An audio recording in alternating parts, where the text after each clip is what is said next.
If you spend enough time in the desert, you get to know your lizards and snakes. You might even hear a joke or two. Snakes are just lizards that forgot their legs. Seems fair enough. They both have scales, both are reptiles, one just runs and the other slithers. But if you watched my video about penguins, you already know how taxonomy and convergent evolution can blur the lines between lookalike species. In this video, we're diving back into that same topic, this time with slithering creatures. So what is the difference between a snake and a lizard with no legs? At first, there was really no difference. Back in the 18th century, many naturalists lumped all limbless, slithering reptiles into the same category, serpents.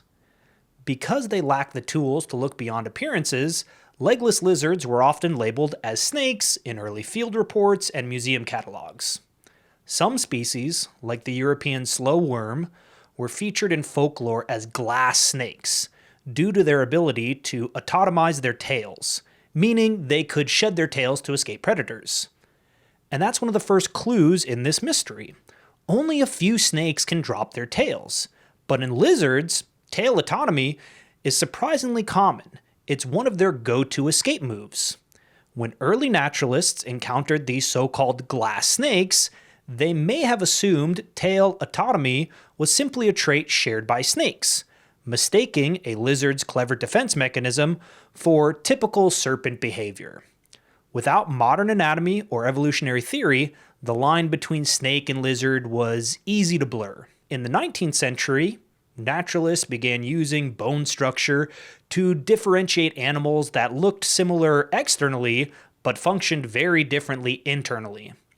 Zoologists used detailed dissections and skeletal analysis, revealing hidden limb structures in legless lizards, but not in snakes. Today, we can take that a step further with digital 3D models created from CT scans. This example from Blackburn Labs and available on sketchfab.com shows a Burton's legless lizard. Externally, it looks just like a snake, long, slender, and completely limbless. But when you peer inside the scan, deep within the skeleton, you can see tiny vestigial legs.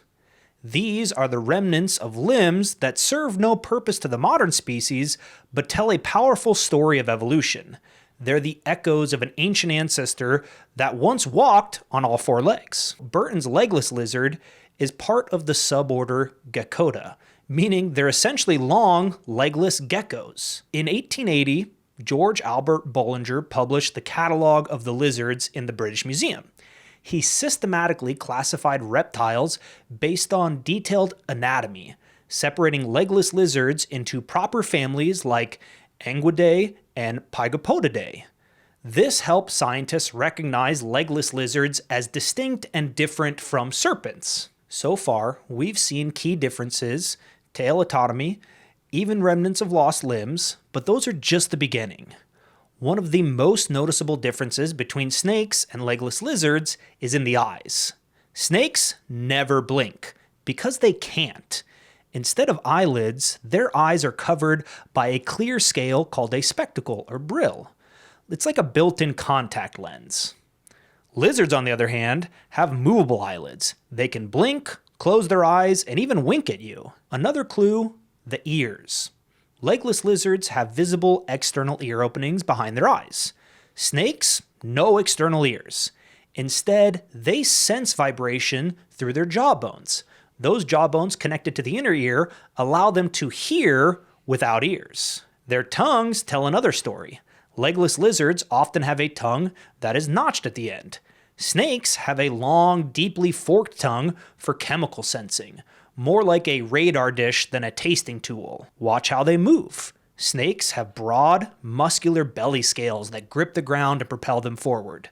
Legless lizards lack those scales, moving instead with stiff side-to-side motion. Take a look at the sidewinder rattlesnake and its unusual form of movement. Using those belly scales, it lifts sections of its body off of the hot desert sand and propels itself forward in a series of looping motions. Each step leaves a distinct set of parallel tracks as the snake seems to glide sideways across the ground. While snakes and legless lizards are both long and limbless, a deeper look at anatomy and their proportions can also give them away. Take a look at this scan of a corn snake from Blackburn Labs. Here you can clearly see where the snake's body ends and its tail begins, something that isn't always obvious from the outside. In snakes, it makes perfect sense for most of the length to be powerful, muscular body rather than tail. Those long bands of muscle are what allow corn snakes to coil around and subdue their prey through constriction. Legless lizards, the opposite. Much of their length is in the tail, which is why they can drop it so easily when threatened. When a predator grabs the tail, the lizard can voluntarily detach portions at a specific fracture point within the vertebrae.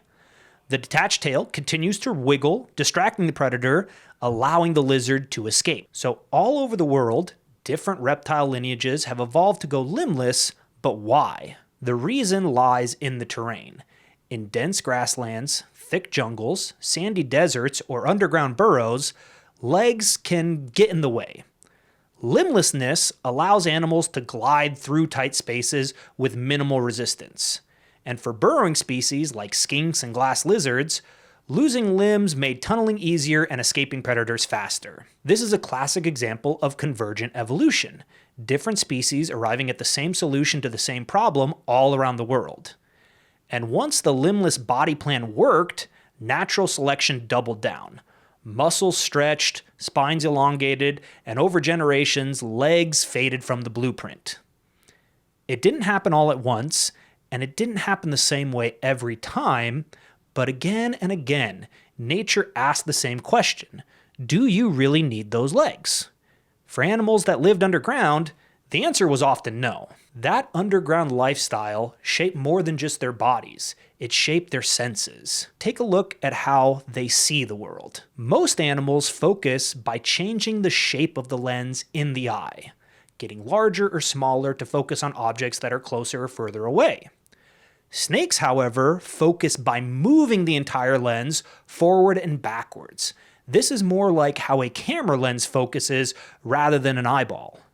This adaptation might suggest snakes evolved from ancestors that at one time lived entirely underground. As they adapted to life beneath the surface, they didn't just lose limbs, they streamlined their skull, shrank their eyes, and in total darkness, sight became unnecessary. Early snakes likely had vestigial or nearly blind eyes. When some later returned to the surface, they re-evolved functioning eyes, but not the same kind they had lost. A subterranean origin might help explain why snakes have no limbs, no ears, strange eyes, and a highly flexible skull. Snakes have a split lower jaw and can stretch their mouth wide enough to swallow large prey like eggs or rodents.